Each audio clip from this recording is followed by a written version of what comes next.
This program is brought to you commercial-free by Cowboys Restaurant, where if the meal's not perfect, you get to eat for free.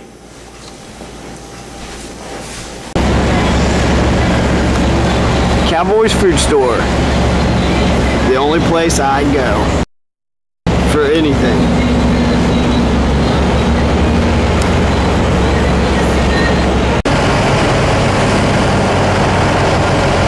Hello, I'm Johnny Masters, and this is Gallatin County Video News. And here are these week's top stories. This last Tuesday on December 8, 2009, the Fair Board reorganization meeting met at the new building at the new fairgrounds. Second, all approved. Rose says we're not getting a loan because we don't own the land that the building is sitting on, and the fiscal court isn't helping the situation because of us losing money in the past year. Rose said word had that the fiscal court will help the Fair Board only if Rose and Sonny step in. Rose said she spoke to the judge and he said he was for the fair and is trying to help. With that said, Rose said she is stepping down immediately after the meeting. She then announced that Mark Waller is the Fair Board's new president. Mark Waller was elected president of the Fair Board when Rose Sullivan resigned last week. Calls in order. The Fair Board, December 8th, 2009. We've got a guest speaker this evening who wants to speak before we get underway. Thanks, Mark. We are a lot of time going on with the Fair Board, and I appreciate y'all very much. But I want to bring everybody kind of up to date from fiscal court's perspective on what's taking place and what we got planned. When it was brought to our attention that we were short a little over $50,000. With that said, do we have money? The answer to that question is obviously yes, but we have to cut somebody out that's already been committed. Those funds have been committed to, and the fiscal court just didn't want to do that. We need to find out where our money was coming from. I told the board of directors at the time they would not take it unless the county co-signed for the loan. Well, legally, the county can't co-sign for money for anybody. And let me say this, nobody asked me to come here tonight. I come on my own. I called the chairman and just told him I wanted to come. But I will say this, just a piece of advice from being involved. We've made some mistakes on fiscal court and things. Don't let your zeal to do something good cloud up your judgment and make you do things on the spur of the moment. Is there any questions that y'all have on me? Yes? I know you mentioned there's criminal charges on that. Are there any individuals that are named on those criminal charges? The Fair Board, Rose Sullivan was served as the president of the Fair Board at that time. Her name is mentioned. Since she has resigned from the Fair Board, she will be in court Tuesday, but the Fair Board officers will be responsible. They said the criminal charges get dropped. I feel that they will be, but I'm not a lawyer. You know, when you go to court, anything can happen.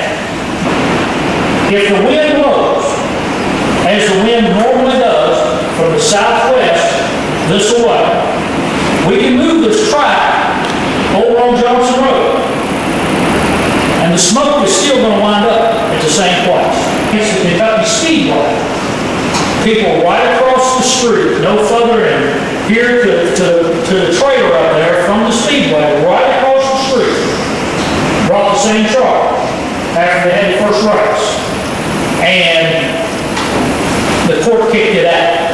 So I'm still satisfied across the street from the Speedway, if it couldn't hold water there, but this won't hold water. But is that going to be heard by Steve over here? Steve Holston, yes, it'll be, Steve Holston will be hearing. Spike Wright, the county prosecutor, will be prosecuting. Any other? This Tuesday morning. This Tuesday, yes. I told Mark I'd give him the exact time. I cannot be there. I have a conflict. I cannot be there Tuesday. Dan said he spoke to the judge, and the judge told him that he was working something up to help the Fair Board and has consulted with the county attorney. Rose also mentioned that the 2009 beauty queens need to be supported at upcoming state fest. She said she would go and support her, and she thought others needed to go and support her also. She mentioned that we needed a committee to go to the state convention to book 2010 vendors for our upcoming county fair. This convention expose is January 13th, 14th, and 15th. Rick and Jeff realized the refrigerator, deep freeze, and grill are not in building.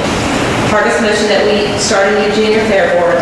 There will be a president needed along with officers. He will get with the high school FFA involved and 4-H. Someone needs to head the junior fair board. Jenny made a motion, Hargis second, all approved. MJ volunteered to become the treasurer. Motion to adjourn by Mark, second by Dan, all approved. And my name is That's tough.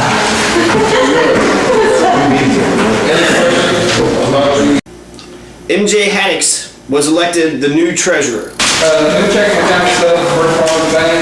As of right now, the only one we can sign on the checks is me and Mark or Jenni for one go, and then there'll be a second signature needed for any check to go through. As the new treasurer, I want all transactions going through me. There will not be any kind of side funds or anything else. It's all going to be handled through me. And I want receipts for everything, about $100 a month. And I just want us all to remember that these are volunteer positions and that no one's going to get paid for anything that we do. And there's a total of $25 in that new checking account. And A motion to accept the food report? I'll make a motion to accept it. Second? I'll second. All approved? All approved? Nay? New business, you got, I need y'all's ideas on what you all want, or what you may think you want. If we'll go down looking forward at a fair this coming year. David Hall, the agricultural agent from Gallatin County's Extension Office, asked for greater cooperation between the FFA and 4-H groups with the Fair Board. One thing I know that we want to see is a stronger presence of 4-H and FFA in the fair itself. You know what I mean? That part of it. We understand the physical limitations here. Down the line, you know, we're going to want to put a barn up one of these days, a livestock barn. I mean, we can use the tobacco barn up here for a good while. I mean, we can make improvements on the edge. You know, we just want to keep that in mind. You know, we're going to want to grow our program too.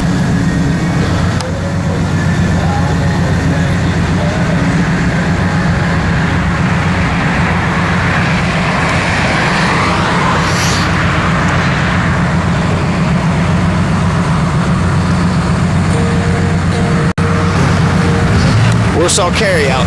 It's the only place that I get my gas. Warsaw BP also had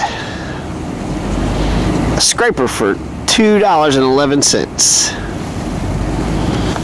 Is it likely for the livestock barn for the 4-H to be constructed? Is that something you see in your all's future? It is a possibility, and we have discussed that. We'd like to, we need to fill in the back hole back here to expand to do that. The horses are one of them, and there's no horses on this land as of yet, and I'd like to see them here. So, and you know, Mark, the 4-H council has been real active in saving money and earning money for 4-H livestock. Doing that 4-H livestock program, there's a lot of kids and a lot of adults in it, you know. And certainly, they're not looking for anybody to go out and build a building for them. I mean, anything right now, probably nobody. But